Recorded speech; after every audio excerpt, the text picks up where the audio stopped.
আসসালামু আলাইকুম সবাইকে। তারেক রহমান সাহেবের যে কপালে একটা ব্যান্ডেজ মানে ছিল, যখন ওনাকে ওনার উপরে যখন নির্যাতন করা হয়েছিল, আহ, তখন ওই ওনার ব্যান্ডেজটা কিসের আমরা ভাবছিলাম যে ওনাকে হয়তো বা খুব বেশি অত্যাচার টর্চার করা হয়েছে, দ্যাটস ওয়াই এখানে ওনার হয়তো কপালে ফেটে গেছিল। না, ওনাকে এতটাই টর্চার করা হয়েছিল যে উনি যখন নাকি রিমান্ডে নেওয়ার পরে যখন ওনাকে আবার এই যে পিজিতে ট্রান্সফার করা হয়তো, তো মাঝখানে একদিন সম্ভবত জেলখানায় ছিল, একদিন কি 2 দিন।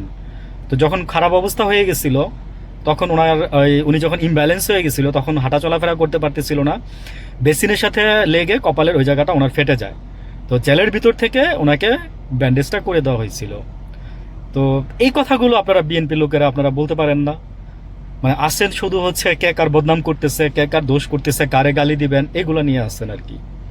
আপনাদের জিনিসগুলো যদি, আপনাদের ইতিহাসগুলো যদি, আপনাদের নেতা নেত্রীদের ইতিহাসগুলো যদি আপনারা তুলে না ধরেন, তাহলে আমরা তুললে তো আবার ভুল বুঝেন আমাদেরকে। আমরা তুললে আমাদেরকে ভুল বুঝেন, মানে আগেরটাও বুঝেন না, পরেরটাও বুঝেন না, মাঝখানেটা যেটুক শুনেন আপনার মাথার মানে কটুক আছে সেটুক শুনেই মনে করেন যে আপনি একটা মন্তব্য করে বসবেন। আচ্ছা করেন, সমস্যা নাই, এটা আপনার অধিকার, আমিই বলছি যে মন্তব্য করবেন। আরো অনেক ভালো জিনিস আছে, যেমন খালেদা জিয়া, হাসিনা, জেলের ভিতরে জেলে যখন মানুষ যায় তখন মানুষের মন এমনি নরম হয়ে যায়। তো তখন উনি যে জেলার ছিলেন, জেলের যে প্রধান ছিলেন, উনি সাবেক সেনাবাহিনীর, মানে তখন উনি সেনাবাহিনীতে জব করতেন, তখন উনি মিশনে ছিলেন। ওই মিশন থেকে ওনাকে পোস্টিং করা হয়েছে এবং উনি সরাসরি ওই মিশন থেকে এসে ওনাকে ছুরি দেওয়া হয় নাই, উনি সরাসরি ওই জেলের দায়িত্ব পালন করতে যায়।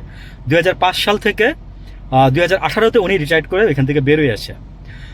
তো উনি অনেক কিছু বলছে। তারপরে আরেকটা জিনিস ভাইরাল হয়েছে যে এখানে তারেক জিয়া যখন জেলে ঢুকানো হয়, তখন তারেক জিয়ার মাথার উপরে উনি এভাবে হাত দিচ্ছিল। তো হাতটাও অনেকে সাংবাদিক তখন বলছিল যে কেন দিচ্ছিল, কি হয়েছে না হয়েছে, উনি হাত দিচ্ছে এরকম। তো উনি বলছে, ওনার মুখের কথা, এগুলো আমি কোট করে দিচ্ছি আপনাদেরকে, যে উনি বলছে যে মানে জেলের ঢাকা জেলার 14,000 কয়েদি থাকে তখন ওই জেলে। তো গেটটা নিচু ছিল, যারা গেছেন তারা বলতে পারবেন। তো তারেক রহমান সাহেব যাতে মানে মানে উনি যাতে না পায়, মাথাটা যাতে লেগে না যায়, বা যারা যায় তারা তো প্রথম বুঝতে পারে না, নিচু গেট দিয়ে স্বাভাবিক। তো তারা এজন্য উনি দিচ্ছিল। তো এগুলো আমাদের জানতে হবে। তো এটা কেন বলতেছি যে আপনারা যারা আছেন বিএনপির লোকজন, তারা এই ইতিহাসগুলো জানেন, আপনাদের আপনাদের নেতা নেত্রীদেরকে কি পরিমাণে কষ্ট দেওয়া হয়েছে সেগুলো জানেন। এবং খালেদা জিয়া, হাসিনা এবং তারেক রহমান একসাথে কিন্তু একই জেলে ছিল, পরে কাশিমপুর কারাগারে খালেদা জিয়াকে পাঠিয়ে দেওয়া হয়েছে। হাসিনা তো পরে মুক্তি পেয়ে গেছে, আর তারেক রহমান কিন্তু লন্ডন পাঠিয়ে দেওয়া হয়েছে। তো এরকমই হয়েছে। তো আপনারা নেতা কর্মীরা আপনাদের আপনাদের ইতিহাসগুলো আপনারা জানেন এবং সেগুলো তুলে ধরেন, মানুষকে জানতে দেন, আপনারাও জানেন। তাহলে দেখবেন যে আপনারাও অনেক কিছু বুঝতে পারবেন। ভালো থাকবেন।